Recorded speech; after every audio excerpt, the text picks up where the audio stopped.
Hello friends, आज की इस वीडियो में मैथ के कुछ इंपॉर्टेंट क्वेश्चन देखेंगे जो कि हर एक कम्पिटेटिव एग्जाम के लिए इंपॉर्टेंट हैं। चाहे आप एसएससी जीडी की तैयारी कर रहे हो या आने वाला एसएससी 10+2 या एसएससी सीजीएल, आप किसी भी एग्जाम की तैयारी कर रहे हो तो इस वीडियो को लास्ट तक जरूर देखें, आपको डेफिनेटली एग्जाम में हेल्प मिलेगी। तो चलिए शुरू करते हैं। 38 रुपया प्रति किलोग्राम तथा 30 रुपया प्रति किलोग्राम वाली चीनी को किस अनुपात में मिलाया जाए ताकि मिश्रण को 35.2 रुपया प्रति किलोग्राम में बेचने पर 10% का लाभ हो जाए। तो देखिए यहाँ पर आपको लिखना है ये 38 और यहाँ पर ये लिखना है 30। देखिए इसमें लगाना है आपको एलिगेशन। एलिगेशन कब लगेगा? जब यहाँ पर कोई चीज़ अलग हो, यहाँ पर भी अलग हो और यहाँ पर इन दोनों का मिश्रण हो। ओके, तो देखिए 38 किलोग्राम वाली, 30 किलोग्राम वाली और यहाँ पर रखना है दोनों का मिश्रण। अब देखिए मिश्रण दोनों का कितना है 35.2।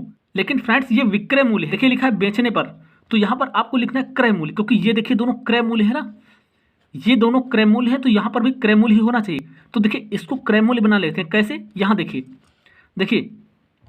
35.2 रुपये हैं और हमको इसको क्रय मूल्य बनाना है। तो देखिए विक्रय मूल्य से क्रय मूल्य बनाने के लिए क्या करते हैं, ऊपर हमेशा 100 लिखते हैं। अगर लाभ है तो 100 में जोड़ देना है और हानि है तो 100 में घटा देना है। देखिए 10% लाभ है ना, हो जाएगा 110। देखिए 0 से 0 काट देते हैं, इसको काटते हैं 11 से, 11 ते 33, 11 दूनी 22 और ये 10 से गुणा होगा तो 32 आ जाएगा, तो 32 रुपये आ जाएगा। ऐसे इसका क्रय मूल्य निकालते हैं तो यहाँ पर लिखते हैं 32।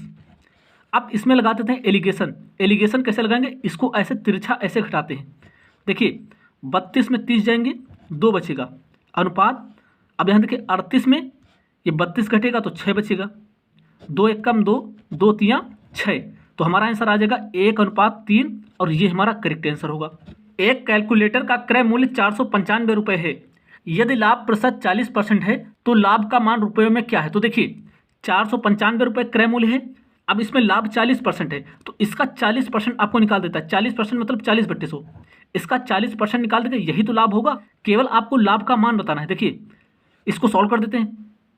0, 2, 5 इधर काट देते हैं, 5 9 45, 5 9 45 और 99 दूना होता है 198 और ये हमारा करेक्ट आंसर होगा। 194 की पावर 102 और प्लस 294 की पावर 103, इसमें आपको इकाई का अंक बताना है। ओके, तो देखिए अगर आपको इकाई का अंक बताना है तो आपको केवल लास्ट वाले से मतलब है, बाकी आपसे नहीं मतलब है। तो देखिए 4 इकाई का अंक निकालने के लिए क्या करते हैं, जितनी पावर हो ना उसमें 4 से भाग करते हैं और भाग करने के बाद जितना शेष बचता है उसको यहाँ पर लिख देते हैं। देखिए जब आप 4 से भाग करेंगे, देखिए 4 दूनी 8, 4 पंचे 20, तो 2 इसमें बच जाएगा। रिमाइंडर कितना बचेगा? 2। तो ये जो 2 बचता है इसी को इसमें लगा देते हैं। ऐसे यही काम इसमें करते हैं। देखिए 102 में अगर 4 से भाग दिया तो 2 रिमाइंडर, 103 देखिए इससे एक ज़्यादा ही तो है तो रिमाइंडर भी एक इससे ज़्यादा ही बचेगा, मतलब 3। ओके, ये 4 से भाग क्यों करते हैं? क्योंकि फ्रेंड्स याद रखना पावर 4 के बाद संख्याएं रिपीट होने लगती हैं। ओके, जब आप पावर 4 से ज़्यादा करते हैं तो फिर वही संख्या रिपीट होने लगती हैं, इसलिए 4 से भाग कर देते हैं। तो देखिए 4 का स्क्वायर होला और देखिए और प्लस 4 का क्यूब होता है 64। तो आपको केवल लास्ट वाले से मतलब इकाई वाला। देखिए 6 4 10 और 10 का आखिरी का अंक कितना? 0, तो आंसर आ जाएगा 0 और ये हमारा करेक्ट आंसर होगा। राजेश 900 रुपये की एक मेज खरीदता है तथा उसे बेच देता है। राजेश ग्राहक को 10% तथा 20% की 2 क्रमिक छूट देता है, तो मेज का विक्रय मूल्य क्या है? तो देखिए फ्रेंड्स 900 रुपये की खरीदा तो यहाँ लिखिए 900 रुपये। अब देखिए 2 छूटें देना है 10% और 20% की। तो देखिए 10% की फ्रैक्शन वैल्यू क्या होती है? 1/10। ओके, छूट मतलब इसी में आपको घटा देना है, मतलब 9/10।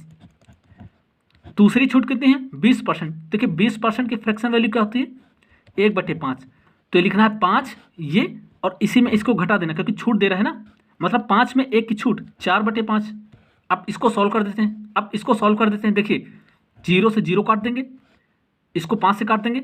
देखिए 18 5 90 होता है और इन सबका आपस में गुणा कर देते हैं। देखिए पहले 9 का गुणा कर देते हैं 16, तो ये आएगा 162 और इंटू 4 से गुणा कर देते हैं। ये 8 तो आंसर आएगा 648 और ये हमारा करेक्ट आंसर। √3 की पावर 4 प्लस का स्क्वायर, तो 3 की पावर 4 कितना होता है? 81। यहाँ लिख देंगे 81। कैसे? 3 की पावर 4 मतलब 4 बार इसका गुणा, 3 3 3 3 3 3 का 9 3 27 थे 81 ऐसे, और प्लस 144, 12 का स्क्वायर 144। अब देखिए 144 में 81 जोड़ दीजिए कि तो कितना आएगा 225 और ये अंडर रूट, और देखिए 225 किसका स्क्वायर होता है 15 का, तो इससे बाहर आ जाएगा 15 और ये हमारा करेक्ट आंसर। एक आयत की लंबाई और चौड़ाई क्रमशः 24 सेंटीमीटर और 7 सेंटीमीटर है, इसके परिमाप की गणना कीजिए। तो देखिए आयत का परिमाप होता है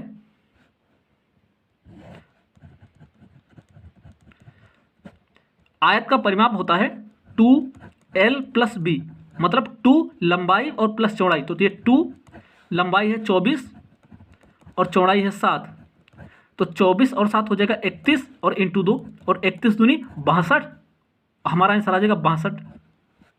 28 महिलाएं एक कार्य को 36 दिनों में पूरा कर सकती हैं।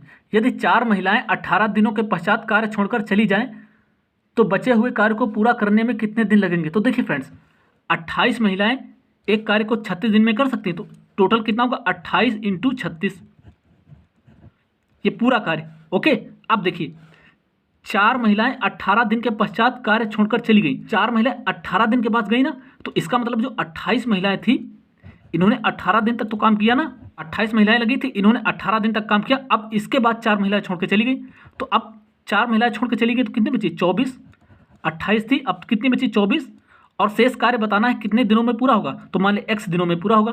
अब इसको सॉल्व करके x का मान निकाल लेते हैं, तो 28 × 36 कर देते हैं। आप 28 को ऐसे लिख दीजिए 14 दूनी 28 और इंटू 36, क्यों, क्योंकि आपको 14 का पहाड़ा आता है, इसको आसानी से गुणा कर देंगे।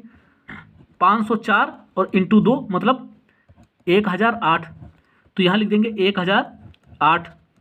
अब 18 का गुणा, अब 28 × 18 कर देंगे तो आएगा 504, और देखिए और ये 24x, 1008 में 504 इधर आके घटेंगे तो बचेगा 504 बराबर 24x, और x निकालना है तो इसको ऐसे काट देंगे। देखिए 12 से पहले काट देते हैं, 12 दूनी 24, 12 × 48, 12 दूनी 24 और 21 दूनी 42, तो x बराबर कितना आ जाएगा 21, और ये हमारा करेक्ट आंसर होगा। यदि x + 1/x बराबर 10 हो तो x³ + 1/x³ का मान बताना है। तो देखिए x³ + 1/x³ का मान पूछा है, तो देखिए फ्रेंड्स जब यहाँ पर भी प्लस हो और यहाँ पर भी प्लस हो और इससे ये क्यूब वाली वैल्यू पूछे तो आपको इसका क्यूब करना है और माइनस लगाना है 3 × ये वैल्यू, मतलब इसका क्यूब करके इसी का 3 टाइम्स इसमें घटाना है। कब, जब ये प्लस हो तो यहाँ माइनस लगाना है। तो 10 का क्यूब होता है 1000 और ये हो जाएगा 30, 1000 में 30 घटाएंगे तो आंसर आएगा 970, और हमारा 970 करेक्ट आंसर होगा। यदि एक वृत्त का व्यास 35 सेंटीमीटर है तो उसकी परिधि क्या होगी। तो देखिए फ्रेंड्स वृत्त की परिधि होती है, वृत्त की परिधि होती है 2πr।